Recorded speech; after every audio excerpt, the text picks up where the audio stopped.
Hello everyone, I'm Hamid, and today I'm going to talk about BIM-based Augmented Reality inspection of facility maintenance management. Here is the index. As you can see, I'm going to start with the introduction, then the methodology that we use in this study, then building information modeling for facility maintenance management, AR, case study implementation, discussion, and finally the conclusion. Throughout the life cycle of the project, the highest cost occurred during the operation phase of the building, which emphasized the importance of facility management tasks.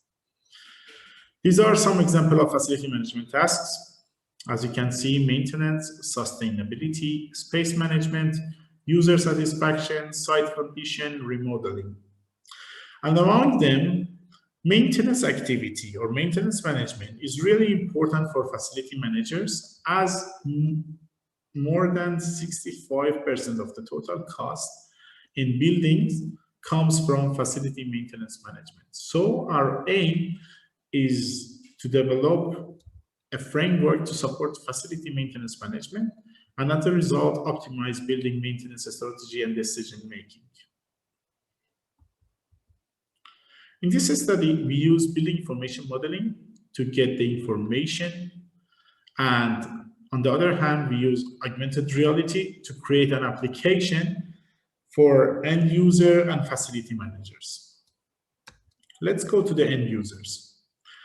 Imagine you are working in a company and you're complaining about an equipment which is not working properly. So you need to make a report to your facility management department. You just need to simply open the application and scan the floor to find out where you are, to have a virtual model, and then select the malfunction equipment on that office, then make a request to your facility management department. On the other hand, facility management department will receive maintenance requests.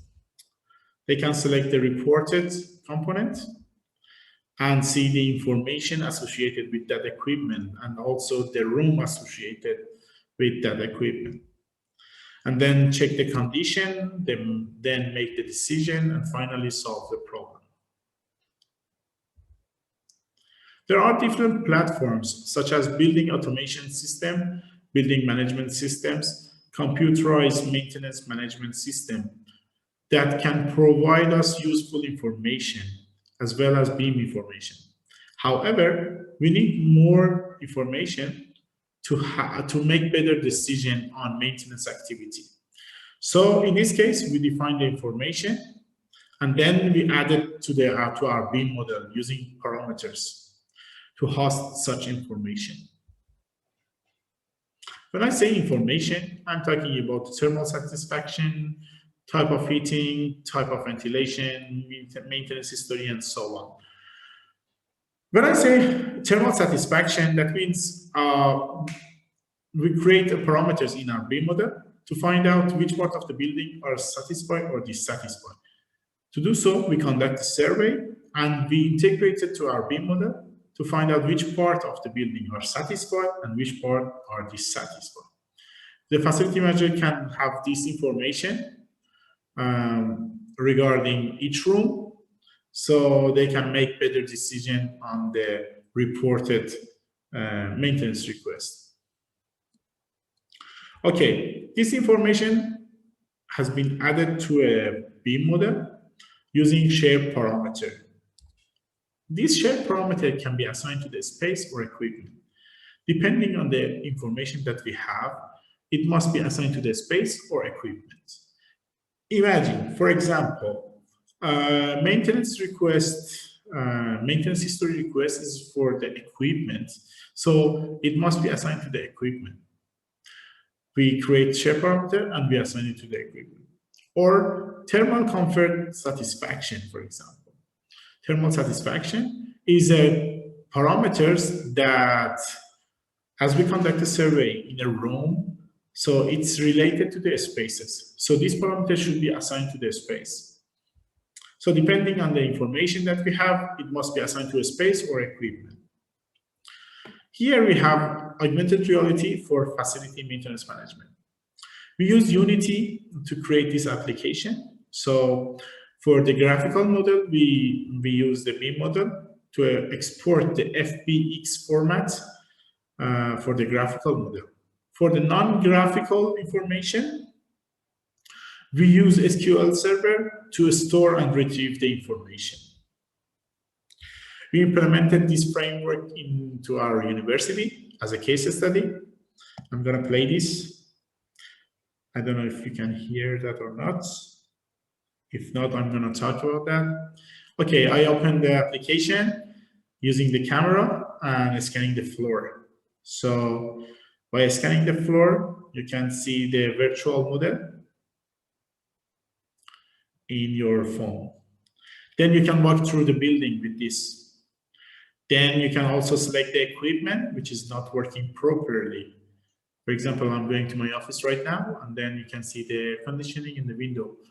For example, if the window is broken, you can select the window and then make a request that the window is broken. Or air conditioning is not working properly, you can select the equipment and then saying that it's not working properly. Anyway, let's go to the another slide. Okay, this is the screenshot of the facility management department mode. There are two modes, as I mentioned before, for end user and facility managers. Facility managers can also have this kind of information into our smartphone, into their smartphone, and see the different kind of information associated with that room or equipment. Discussion. Let's go to the end users. The end user, for sure, they must have the smartphone, which has a camera. We're currently working on Android, and iOS would be available as well. The most important one is the physical marker, that all the staff should know about that through the meeting or an email, which mention, for example, when you are scanning the floor, you really need to know which is the physical marker to make a correct or accurate virtual model. If you don't know the physical marker, your virtual model is not going to be accurate. So it's really important to know, to let them know about the physical marker. And regarding the facility managers, as I mentioned before, they can have an access to the information regarding the room, system, problem history, and so on. And it's really interesting because whenever facility managers goes to each room, they can see their information regarding that room. The information regarding that room will appear on their smartphone. So it's kind of interesting because by entering to each room, they can see the information associated with that room, like thermal satisfaction, like current temperature, average temperature in these months, for example, and other information which is stored in the SQL server. They can just see when they enter the room. And the conclusion. To conclude, we have two results, short-term and long-term. For the short-term, it's going to improve the maintenance activity. For the long-term, it's going to enhance the user's satisfaction. To improve maintenance activity, it can be improved by minimizing labor time and equipment downtime. And for long-term, we predict a simply report their problem by an end user will enhance their satisfaction.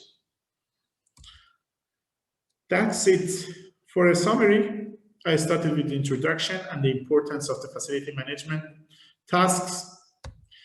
And I described the methodology that we use using the BIM and AR and implementation of that into our university as a case study, and then conclusion. That's it. Thank you so much for your attention. And if you have any comments or questions, please let me know.